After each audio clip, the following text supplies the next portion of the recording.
amis! Eh oui, c'est moi, Fredo Cuisto. Aujourd'hui, je suis à Besançon, dans la famille. Comme je suis à Lyon en ce moment, je suis descendu voir la famille à Besançon. Et puis, c'est moi qui vais faire la cuisine. Alors, en fait, ils m'ont dit, ouais, je veux pas nous faire un plat. Faire un plat, je veux faire quoi?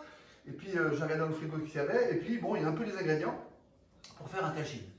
Alors, je vais leur faire un tagine à ma façon, hein, attention, hein, pas de prétention. Donc, j'espère que ça va bien se passer. Je vais leur poser quand même une bonne question, c'est est-ce que vous allez bien? Et ça, j'espère. Hein, on va sortir de tout ça bientôt, hein, vous avez vu la date à l'avance, et puis c'est la fin du confinement très bientôt. On va pouvoir tous aller au restaurant, enfin en tous les cas sur les terrasses pour commencer. Alors en attendant, on va aller voir les ingrédients. Allez, c'est parti, venez voir.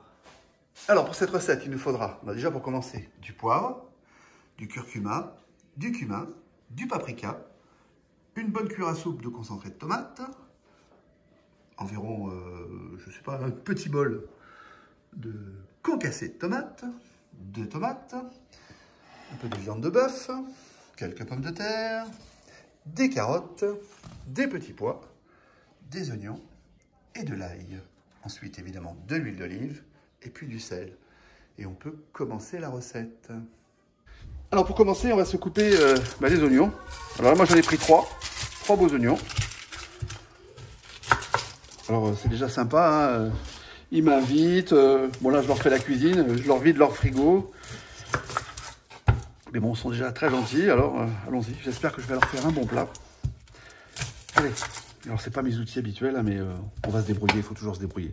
Allez, on se coupe les oignons. Alors pour l'oignon, hein, on ne cherche pas à couper trop fin. Donc moi je le coupe comme ceci. Et comme ça, tout simplement. Vous voyez? Tout simplement.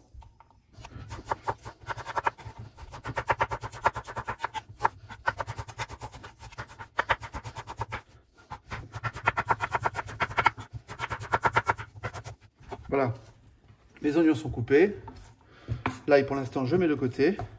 Et on va s'attaquer tout de suite à faire revenir notre viande. Alors, pour commencer, je vais mettre l'équivalent d'une cuillère à soupe d'huile d'olive de mon faitout. Voilà, comme ceci. Et je vais y mettre mes morceaux de viande, juste pour les faire dorer. Comme ceci.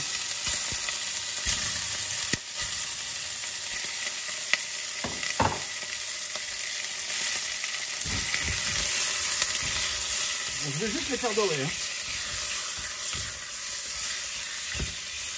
Bon.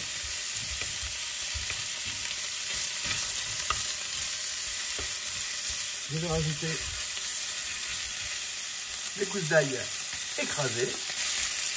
Voilà, mes gousses d'ail écrasées, vous voyez. En fait, ce que je cherche à faire, quand je fais revenir ma viande comme ça, donc c'est à la faire dorer et à créer ce qu'on appelle des sucs. Regardez, c'est ça les sucs. Ça, c'est vraiment important pour le goût. Bon, voilà. Et pour l'instant, je n'ai pas salé ni rien. Parce que c'est pas le moment. Allez.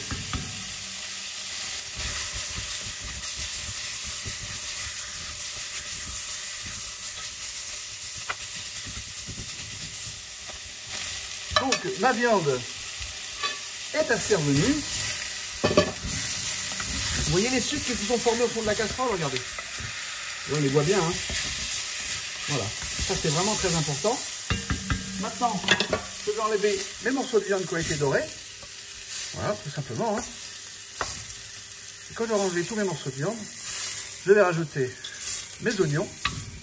Et vous allez voir, elle est là l'astuce avec les oignons. Donc, vous voyez, donc je baisse légèrement mon feu. Voilà. Et je mets tous mes oignons au fond, comme ceci. Alors là, j'ai baissé mon feu. Je mélange un tout petit peu mes oignons, mais vraiment un peu, en grattant légèrement le fond de ma casserole. Et je vais laisser mes oignons, voilà, comme ceci. Et je ne vais plus les toucher. Par contre, maintenant, je vais rajouter les morceaux de viande par-dessus. Alors, mes mains sont propres. Hein. On ne sait jamais si vous voulez me poser la question. Une fois que vous avez ramassé votre viande avec une pince, et maintenant, vous la mettez avec les mains. Mes mains sont propres. Alors je pose la viande par-dessus. Comme ceci. Pour l'instant. Et surtout, je ne mélange pas les oignons.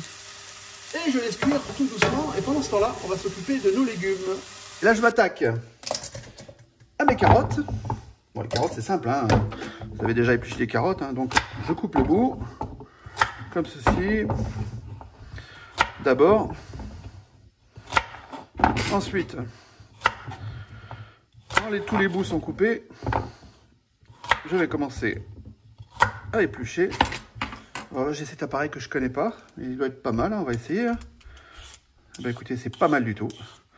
Allez, on se fait les carottes.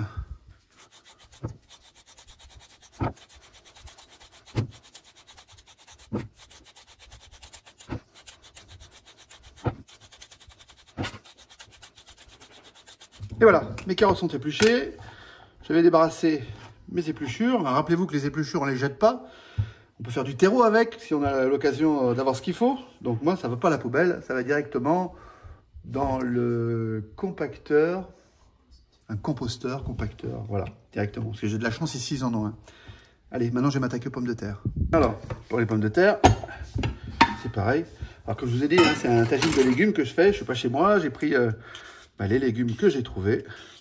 Et en l'occurrence, j'ai trouvé des petits pois au congélateur. Alors, les petits pois surgelés, c'est très très bien. C'est bien mieux que les petits pois en boîte. Alors évidemment, les petits pois frais, c'est encore mieux. Mais ici, nous avons des petits pois surgelés. Alors, on va faire des petits pois surgelés. Ensuite, nous avons donc nos pommes de terre, nos carottes. Oh, c'est pas mal. Je pense qu'on va se régaler quand même, hein. Vous voyez. Puis bon, la cuisine, c'est un peu mieux quand même que... Enfin, c'est pas un peu mieux, c'est carrément mieux que la cuisine que j'ai à Lyon, vous avez vu. Hein, à Lyon, c'est super sommaire. Hein.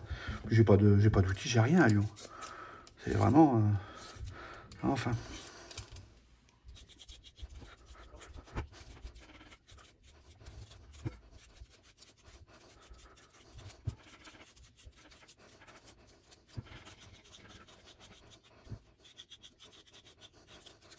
Vous avez vu quand même, franchement, moi j'ai à la maison, j'ai un économe moi, qui est sympa, que je me sers depuis des années, mais ça c'est top, hein, ça coupe super bien.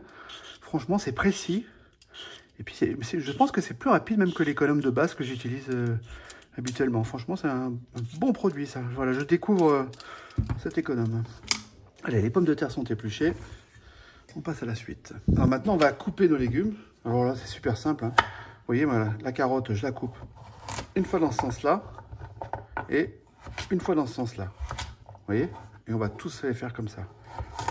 Voilà. Allez, c'est parti.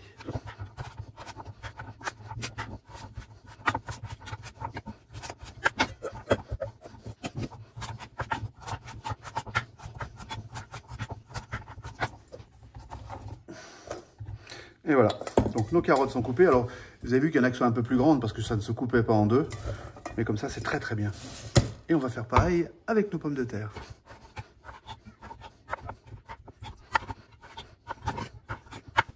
Alors voilà, vous avez vu là par contre, je ne les ai pas coupées en 4. Je les ai coupées en 2 parce que ce sont des toutes petites pommes de terre. Ce sera beaucoup plus joli. Au moins, elles ne se déliteront pas. Allez. On va aller voir nos oignons.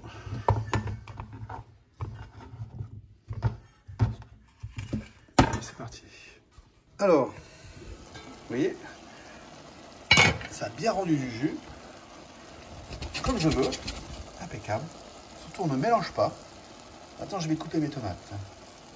Alors, je vais couper mes tomates. Alors là, les tomates, elles sont bien mûres. Voilà. Pareil. Là, c'est bon. Voilà. Alors couper, hein, c'est grossier, hein, comme ceci.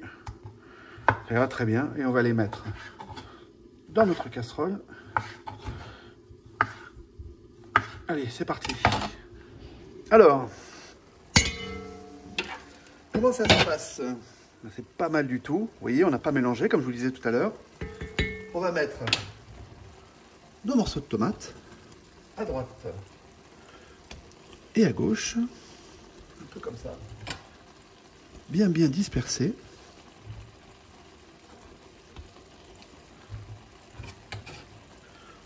Et voilà. Ensuite,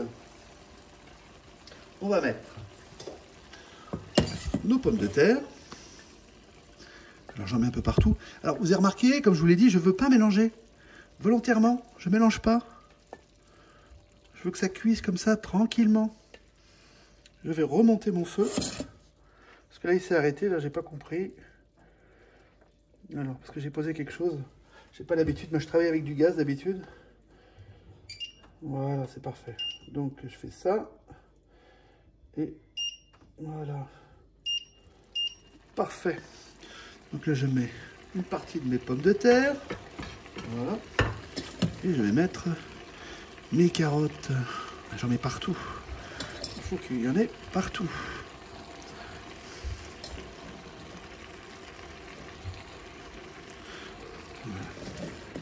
Là, vous allez me dire, mais les épices, il les a pas encore mis.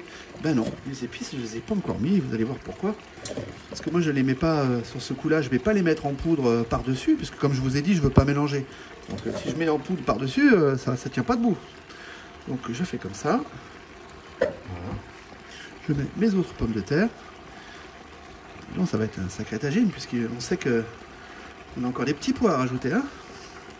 Ok. Parfait.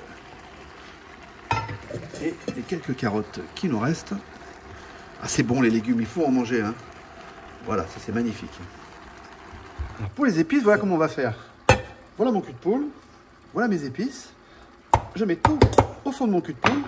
Je vais prendre du sel, comme ceci. Là, il est neuf. Tiens. Je vais l'ouvrir, voilà. Et je vais faire comme d'habitude, vous voyez, ce qu'on appelle ma poignée de sel. Voilà. Ensuite, je vais mettre mon concassé de tomates. Mon coulis de tomates, pas mon concassé, pardon. Mon coulis de tomates. Ma belle cuillère à café de concentré de tomates. Je vais mélanger tout ça et rajouter de l'eau, tout simplement. Comme ceci, pour commencer. Voilà. Et là, je mélange bien. Oui, donc là, vous avez mon coulis de tomate. Ensuite, tous mes épices. Mon concentré de tomate. Et je vais mettre ça dans mon faitout. Alors, vous voyez, ma préparation, mon globi boulga. Voilà, et je le verse tranquillement sur ma préparation. Là, je peux remonter mon feu un tout petit peu. Voilà.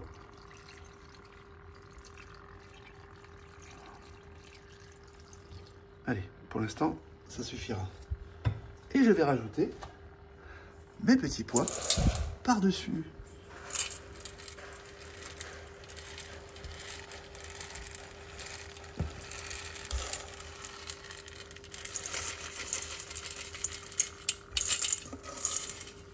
Et voilà. Vous voyez, pour l'instant, il n'y a pas plus simple. Je rajoute un petit peu encore. Voilà, j'ai tout mis. Et maintenant, je laisse cuire déjà un bon 40 minutes. Allez, à tout à l'heure, les amis. Allez, on va jeter un œil. Peut-être un petit peu trop de jus, mais ça, c'est pas grave.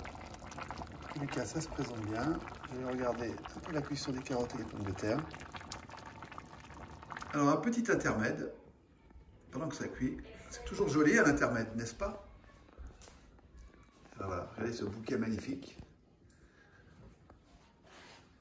Waouh, waouh, waouh, waouh, waouh. Allez les amis, on repasse au tagine. Allez, on va aller voir. Eh ben, c'est pas mal du tout. Il ne reste plus qu'à dresser pour que ce soit joli. Allez, on dresse. Et voilà, le tagine de bœuf et de légumes. En l'occurrence, carottes, pommes de terre et petits pois. terminé. Venez voir ce beau tagine, ce plat. Ouf, ça rigole pas. C'est 15 kilos ce truc. Regardez-moi ça. Alors je peux vous dire que ça sent super bon. Je suis bien content d'avoir fait ça à Besançon, dans la famille. Ça me fait plaisir. J'ai eu un peu la pression quand même. Hein. Mais bon, bah, j'ai réussi. Je pense qu'on va se régaler. C'est le cas de le dire. Et bien c'est sur ce plat que je vous souhaite un bon appétit. Que je vous dis à bientôt sur la chaîne de Fredo Cuisto. N'hésitez pas à me mettre des pouces. Dites-moi un peu qu'est-ce que vous avez pensé de ma cuisine, hein, parce que ça change un peu de la mienne habituellement. Et puis là, bon, malgré tout, j'ai un peu du matériel. C'est pas comme dans mon studio. Vous voyez ce que je veux dire? Allez, portez-vous bien et je vous dis à bientôt.